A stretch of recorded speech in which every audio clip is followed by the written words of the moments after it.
I think मेरा favourite chapter है बाजीराव के पीरियड का, और जिस पर काफ़ी ब्रिटिश हिस्टोरियंस और काफ़ी वेस्टर्न हिस्टोरियंस ने भी लिखा है कि I think this is the epitome of military genius, जहाँ से बाजीराव इस्टेब्लिश होता है कि ये बाजीराव है। कि जो वेस्ट पहले इंडिया को देखता था कि यहाँ पे स्ट्रेटेजिक कल्चर नहीं है, तो वो युद्ध देखने के बाद जो उनको लगता है कि दिस नेपोलियनिक उसके बाद में जैसे वो कहते हैं कि पहले अमेरिका कहता था क्या है बे तू, अब आप कहते हैं तू क्या है, वो जो इस्टेब्लिश हो वहां से इस्टेब्लिश हो। तो वो बैटल ऑफ पालखेड़ के बारे में थोड़ा सा बात करते हैं कि कैसे निजाम को उसमें चकमा दिया। बैटल ऑफ पालखेड़ क्या है? निजामुल मुल्क होशियार आदमी, जबरदस्त आदमी। मेरा मानना है कि आप जब हिस्ट्री पढ़ रहे हो तो आपको विलन्स को भी सराहते आना चाहिए, क्योंकि अगर आप ये कहोगे कि बैटल ऑफ पालखेड़ कितना, बैटल ऑफ पालखेड़ बड़ी क्यों है? क्योंकि विलन निजामुल मुल्क है ना। नॉर्मल विलन होता तो इतनी बड़ी नहीं होती। अब निजामुल मुल्क का ऐसा था कि निजामुल मुल्क जब दक्षिण में आया, निजामुल मुल्क दक्षिण में नहीं रहना चाहिए, ये महमूद शाह रंगीला की भी इच्छा नहीं थी, या फिर उसको बुला लो वो अपना अलग इस्टेब्लिश कर लेगा, वो हमारे खिलाफ हो जाएगा, या वो अपनी सल्तनत बनाएगा। ये मोहम्मद शाह रंगीला को पसंद नहीं था, और निजामुल मुल्क को मोहम्मद शाह रंगीला पसंद नहीं था। क्यों? क्योंकि वो रंगीला था, शराब पीना, नाच गाने में रहना, उसको पसंद नहीं था।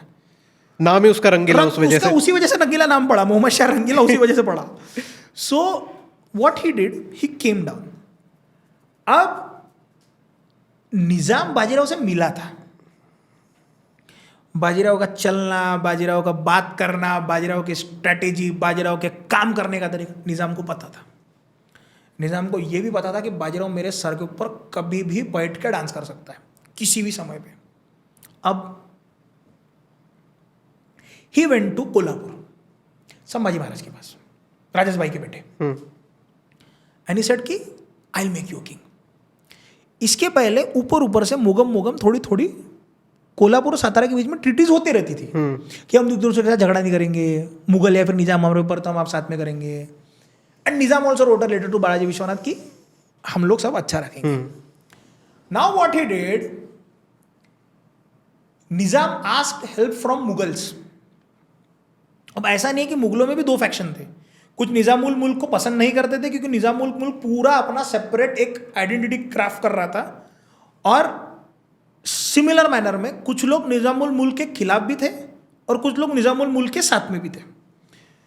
तुरानी ईरानी वाला सेम फैक्शन फिर से था वहां पे। तो इस बीच में क्या हुआ, he went to Sambhaji Maharaj and said कि you should be the Chhatrapati, main Chhatrapati, Satara की गद्दी पे आप बैठने चाहिए। सातारा की गद्दी पे क्यों? जैसे जिस समय शाहू महाराज रिलीज हुए तो शाहू महाराज ने इस समय तापी नदी के पास से लेटर लिखा तारा रानी को कि मैं छत्रपति गद्दी बैठूंगा, आप मुझे मदद करो। She said no.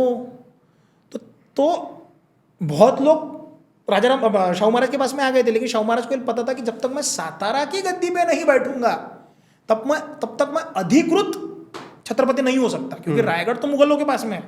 तो सातारा की गद्दी अगर फॉर्म राजा राम महाराज ने की तो उसी गद्दी पे मेरे को जाके बैठना है। अब ये बात जब पता चली कि मुझे सातारा की गद्दी पे बैठना है, तो सातारा की गद्दी मेन थी वो शाहू महाराज के पास में थी। ये बात जाके संभाजी महाराज को पता है कि मैं तुम्हें सातारा की गद्दी पे बैठाऊंगा। ओके, शाहू महाराज को लेटर लिखा संभाजी महाराज ने कि मुगलों के साथ में कुछ काम के सिलसिले में बात करने के लिए जा रहा हूं, लेकिन वो मुगलों के पास में नहीं गए।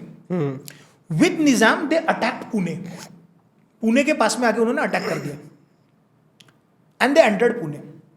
और निजाम की सेना फैल चुकी थी, मल्हारराव होळकर, पिलाजी जाधव, चिमाजी अप्पा, हर कोई अलग अलग अलग अलग जगह से अटैक पे चल रहा था। ये बात चिमाजी अप्पा को भी पता थी कि सातारा पे ये लोग कभी भी आके आक्रमण कर सकते हैं, क्योंकि वॉर छिड़ चुकी है। सबको पता है कि संभाजी महाराज आ चुके हैं और संभाजी महाराज के साथ में निजाम आ चुका है, निजाम की सेना फैल चुकी है, तो ये लोग कभी भी सातारा में घुस सकते हैं। इसीलिए उन्होंने उनको पुरंदर के किले में शिफ्ट करवा दिया और सभी लोग फैल के युद्ध करने लगे। अब यहां पे बाजीराव को यह बात पता थी कि जितने तोपखाने, जितनी चीजें निजाम के पास में है, हमारे पास में नहीं है। तो बाजीराव के स्ट्रेटेजी का सबसे जबरदस्त मूव यही है कि उसके तोपखाने से उसको अलग कर दो। सप्लाई चेन्स कट करना है हमें। खाने के सप्लाई चेन हम कट कर सकते हैं, लेकिन तोपखाने का कैसा करेंगे? अगर आपके पास में तोपखाने ऐसे पकड़ के लेके जा रहे हो खाना वहां से बंद हो सकता है, तोपखाने अलग कैसे करूं मैं, क्या करना पड़ेगा? ठीक है, अब पुणे वसाहत थी पेशवाओं की, one of the main. Bajirao ने यहाँ पे दिमाग लगाया। बाजीराव ने क्या किया, ये पुणे में आए, बाजीराव दूसरी जगह पे था। बाजीराव यहां से निकला, यहां से निकल के बाजीराव गया औरंगाबाद। औरंगाबाद में अफवाह उड़ गई कि बाजीराव आया, बुरहानपुर को मारेगा। बाजीराव बुरहानपुर को मारेगा ये सुनते ही निजामुल मुल्क, क्योंकि निजाम को मुगलों का भी साथ चाहिए था, मुगल भी उसके साथ में थे, निजामुल मुल्क को लेटर आया कि भाई वो बुरहानपुर जा रहा है, बुरहानपुर में आके उसको रोक। बाजीराव बुरहानपुर में नहीं घुसा, बाजीराव घुसा सूरत में, गुजरात के सूबे में। वहां के सारे सूबेदारों को बताया, देख निजामुल मुल्क अपने को कभी भी मार सकता है, पर तू मेरा साथ दे। वहां के सूबेदारों को पकड़ के बाजीराव ये सूरत घुसेगा, उसके पहले बाजीराव धुड़े में आया। ये धुड़े में है तो यहां से घूम के ये अहमद नहीं, अच्छा ये दोनों मिलके नीचे आके, ये बुरहानपुर में आ चुका था, बुरहानपुर औरंगाबाद के पास में था, ये दोनों घूम के इसके ऊपर आक्रमण करेंगे।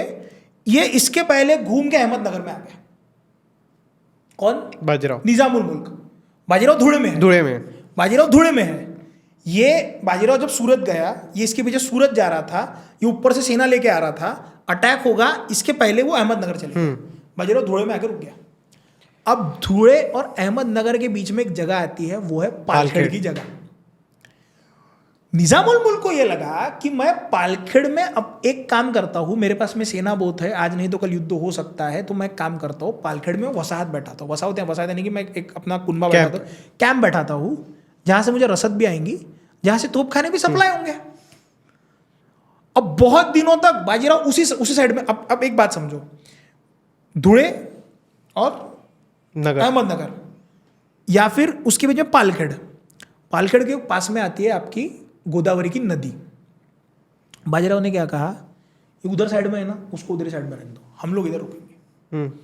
इसका मेन प्लान ये था कि पालखेड़ में मैं अपनी पूरी की पूरी ये करता हूं और किसी दिन क्रॉस करके उस सेक्शन में जाऊंगा और डायरेक्ट जाके हम लोग बाजीराव पर अटैक करेंगे।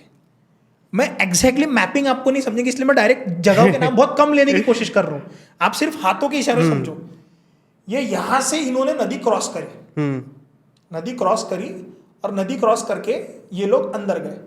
अब नदी क्रॉस करके आप जा तो रहे हो, लेकिन सिर्फ कैवेलरी क्रॉस करी गई, तोपखाने लेके नहीं गए वो।